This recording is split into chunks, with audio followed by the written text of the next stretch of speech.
Helping provide more insight into Wuhan's recovery is Kate Tulenko. She is the CEO of global health firm Corvus Health. So, Kate, Wuhan was once the epicenter of COVID-19, but someone would look at the city right now and say it's pretty much back to normal. And we know that the government reportedly tested every single resident. That's millions of people. Was that the key in its recovery? I think there were a number of elements to Wuhan's success. Certainly the testing was very important. The fact that they tested every single person gave a lot of confidence that the outbreak was truly gone. In fact, many restaurant owners reported a spike in dining out after all of this testing. But I think other parts of their success were that they had a strong, very robust economy to begin with. And in fact, now international exports from Wuhan are up around 20% from last year because they produce a lot of the personal protective equipment that are needed right now around the world. But also, other elements were important as well.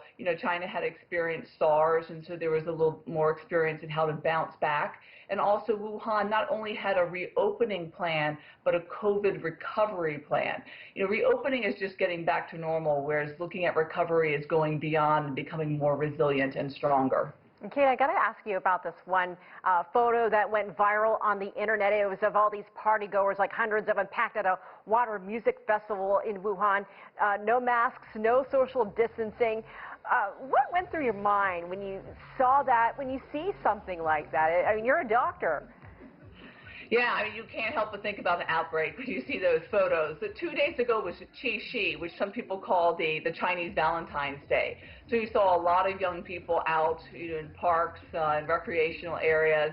But that's not what you see, of families, middle-aged people and older people. They are staying home more, and not eating out as much. So the behavior really is depending very much on the age group. But it certainly is concerning seeing these large number of young people congregate because COVID is not gone.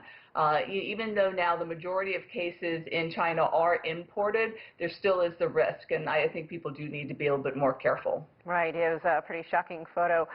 There has been a rise in cases in other parts of Asia. I know South Korea has some cases now, Japan. Any concerns about another wave or what you're seeing in China? Is that a good example of how to control the spread? And just want to get your thoughts on what you see happening in this part of the world. Right. Well, I think the lessons learned is that we have to be vigilant, that there can be a second or third wave, that it won't be a complete return to normal for probably a year or two, so that we will need to do the masking, we'll need to do the social distancing. Another element of opening the economies is reopening the schools. So Wuhan opened their schools back in May, and that's been pretty successful. They have temperature checks, symptom checks, masking, and some sense of social distancing.